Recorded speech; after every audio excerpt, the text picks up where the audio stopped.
কি করি রে মরি কি ভাই দেশের লোকের মরণ হলো আমার হলো না গো আমার কথা শুনে না গো আমার কথা শুনে না শ্যামলা বারণ ভৌকি আমার মুখে ভারী তোর কথায় কথায় রেগে উঠে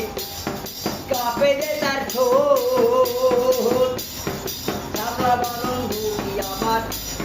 মুখে বড় তোর কথায় কথায় রেগে উঠে কাঁপে যে তার ঠোঁট বিয়ের পরে এই যাতনা পালে সহে না মারতে গেলে উল্টে মারে একই যাতনা আমার কথা শুনে না ও আমার কথা শুনে না ও কি করি রে মরি গেলাম মরি রে দেশের লোকের মরণ হলো আমার